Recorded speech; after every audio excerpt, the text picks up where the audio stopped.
What's up, guys? Ian Fernando here, and I'm about to do the last set of questions for EntrepreneurFix for Oliver Kenyon's forum, and I'm going to go ahead and answer them for you today. So I want to thank everybody, first of all, for participating in this Q&A for Oliver Kenyon at EntrepreneurFix, and I hope my answers and feedback have been very beneficial for you guys. So if you have any other questions, go ahead and ask the forum. I'll be active in there. You can even leave messages on my Facebook page as well. But in any case, I'm going to go ahead and continue answering the questions. So I hope you enjoyed the series as I had. Yeah, what's going on with me today? So in any case, let's get started. And I hope you guys don't mind me smoking hookah here.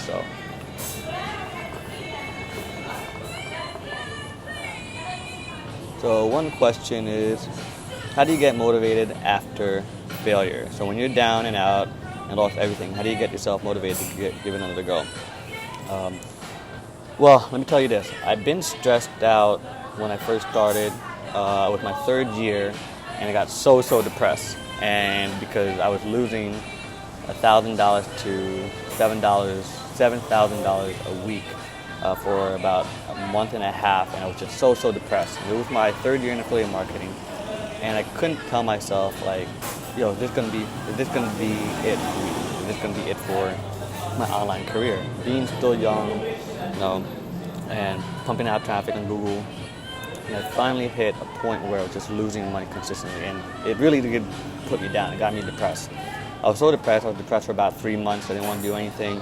I just wanted to chill. But eventually, I want to show you guys that I got these tattoos right here. Okay, it says "Love Life," and for me, it's a reminder of that day that you just have to enjoy your life, and just get up from that failure, think about positive thoughts, and get at it again. And to remind yourself that, hey, if you want to be the best basketball player, you got to be on the course every day, missing shots every day, because eventually, over time, you get better and better and better at it. So for me, that's the best way to just get over failure, to not overthink it, not overstress yourself, to just basically look at it as, what did I gain from this failure? What did I learn from this failure?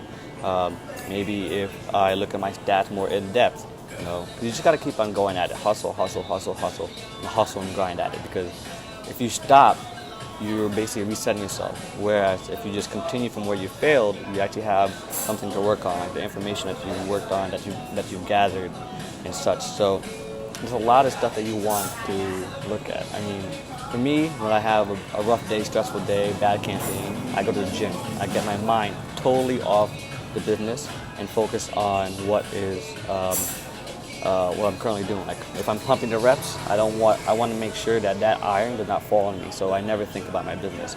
So it's a reset of my day, and that's how I get through it. For other people, they go out, drink, which is, I don't recommend that much. But in any case, it's more so of like, what have I learned? What can I do with information? What other angles can I use? Losing $50 a day or even $7,000 a week definitely is hurtful emotionally, because you're seeing money leave and you can't really think about money that much. So once you get your mind off money and start thinking about the information you receive and how you can angle yourself from that information, then the better off you will. It's really hard to look at failure, but you also have to realize, is this for you also? Is this affiliate campaign for me also? Have I done the most tests as I can to make sure that this campaign is totally a failure? So you have to also think about that. Failures can happen on purpose. Failures happen, later on. But it always happened. Like for me, it happened to me three times in my 10-year career because of industry changes. But it's all about adaptability. So I hope that answers. Let's see. What else do I have here? Difficult marketing. Let's do this. I have been recruited to market a new college. It's actively branded and quite spacious in downtown Adler. Other than that, relatively low cost of the course and accommodations are the only other thing going for it. My work involves direct marketing. The owners want to create employment, and it's not for mass media advertising. How should I go about it? Are there novel approaches to direct marketing? This is a wide question because direct marketing involves a lot of other stuff like when you do direct marketing, hold on, let me take a hookah pull.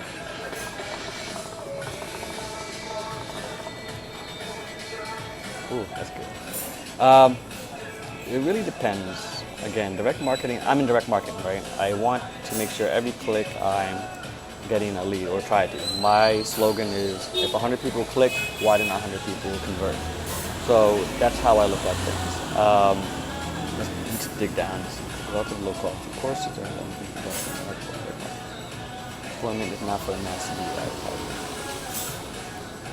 So the question is a novel approach to direct marketing. There's really no novel approaches. I mean, it's how do you look at the market? What is the goal? What is the overall goal of the campaign? Do they want to collect more leads, monetize leads, get listed on search, organics? There's really a lot. I don't know how to really answer this specific question. For me, I would look at the overall industry space, get to know what the industry is about, and then figure out from there, with the concept of what is the end goal for that user or that client. So it really depends, because you have to work around the goal. If you don't know what the goal is, then how do you approach the situation? You know, it's like having a map and saying, how do I get, where do I want to go? But you don't know where your end goal is, so you don't know where your route is. So that's the thing. And then once you figure out your route, you got to figure out if there's going to be traffic, what time of day is it. It's the same thing here. I mean, with any marketing project, you have to figure out what is your end goal, what it is the goal of the user, client. You want to make more money, you want to capture more leads and monetize later. There's a lot of stuff. So again, for me, is just looking at the end goal, figuring it out, and then working marketing around that. So let's see. I answered a lot of stuff during here through the forum when not making a video. I didn't have time to do video every day, but here we go. You being a well-known super affiliate, you must get special attention from networks regarding offers and probably work direct with some advertisers. At what point in your career as an affiliate did these two elements become available to you? This is the same question I want to respond back when I answered the speaking gig question on here. Since I have the blog, everybody did ask about me because I did put myself out there. But you do want to work with the advertiser directly because it gives you so much more control. But you also have to be careful because you have to make sure your contract's on point. You got to see if they're going to prepay you, not prepay you, how many leads a day can you do. The best part is that you can have so much more control. You can be like, okay, I want to design your page and send my own traffic, but I know how my audience reacts, so I'm going to design it. So you can white label the offer, send it to your CRM. There's a lot of ways to really do it. As to when to do it, I think once you start making at least $1,000 a day, you want to start reaching out because, again, the network is there to break that barrier. So you don't have to introduce yourself, and if you're scattering leads to 10 different advertisers, that's the best way. But if you want to work directly with an advertiser, the advertiser has to know that you can deliver and bring that volume to him. So once you go to, I think, $1,000 a day in profit, then I think that's when you should be able to talk to an advertiser and be like, hey, here are my stats, this is what I do, this is my traffic source, this is what I've proven to these other advertisers via a network, and then work out a deal. You can work out a deal with an advertiser very easily because the advertiser will look to this as a partnership, a long-term goal instead of actually just paying a network a set CPA. You can even work with the advertiser to get recurring revenue on the leads that you produce. So there's a lot of ways to really look at it and work with the advertiser. But I think once you get to $1,000 a day, you've proven yourself that you can do this for a good amount of set months, then you can show that to the advertiser, they'll accept you. So let's see. What do you outsource? All of us here at some point need to start using additional human resource. You have regular staff and bit more. I do have a staff here in the Philippines. I do have also remote employees. Ever since I moved here to the Philippines, I have an office, 2 developers, looking to hire about 3 more. But for me, it all depends on the project. If it's something small that I can probably do on Fiverr, then it's remote work.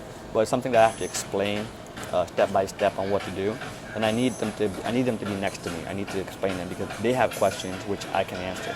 So I'd rather have a lot of people in-house because there's more of that communication, openness, and they give me ideas while I teach them what the goal project or end result of the project is.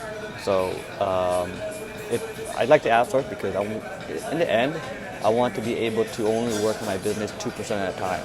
Because once I start my new life, when I either have a family or whatnot, then I want my business to be taken care of by directors, managers, and they know the whole process, flow, and step. And eventually that's where I want to get to. So.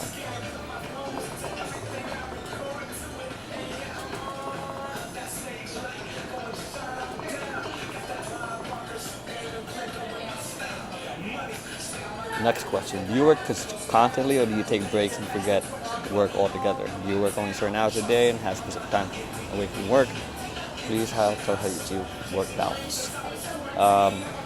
Work balance is very, very important. And I try to tell this to beginners as well because when I was first starting out, working 20 hours and hustling, I became unhealthy, a bit fat.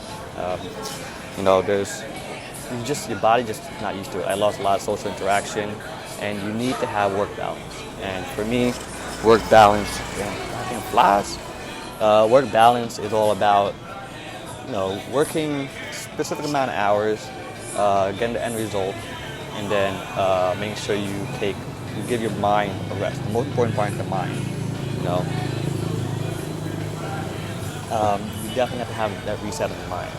Like when you sleep, your brain's not thinking, and when you wake up, it's so fresh, and that's what you need to have.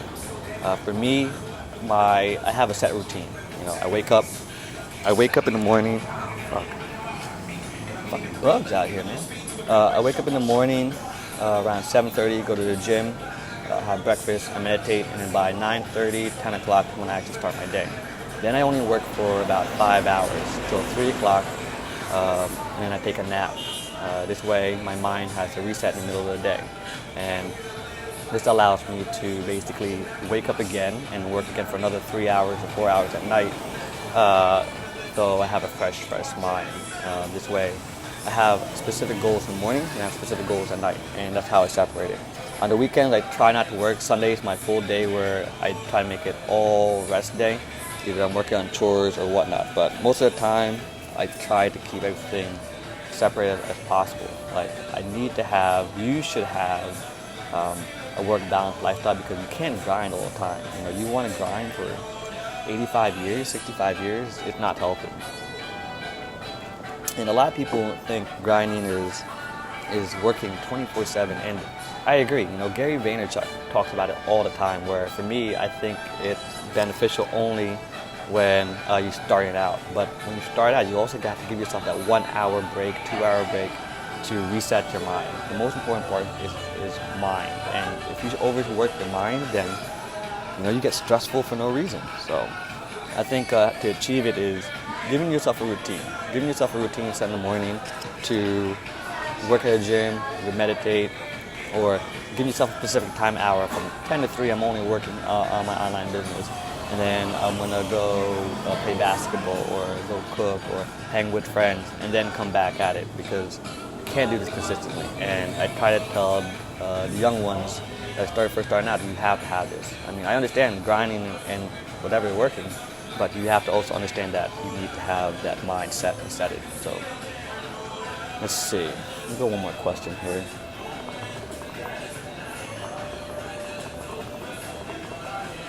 Oh, there's a page 2. Oh, I didn't know that. Okay, hold on. There's a bunch of questions actually. Okay, now we're going to interviews already. Let's see. Startup. Using affiliates to market their products. Okay, let's go with this one, since I am an advertiser. Which affiliate sites would you recommend in order to sell my online product? I think there are quite a lot, but wonder if they're interesting. It depends. So it depends on the product.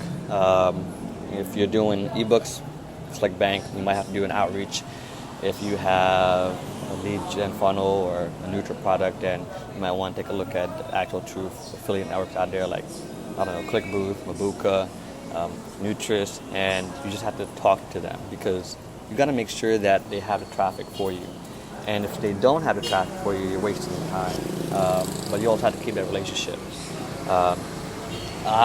Since I do have multiple ventures, right now, instead of me running internal traffic, I'm actually trying to put my traffic to networks so I can work on my software company. So that's what I'm trying to do now. And you have to really look at it with an open eye or a grain of salt, because there's a lot of networks there that are brand new and they're just shady, one time.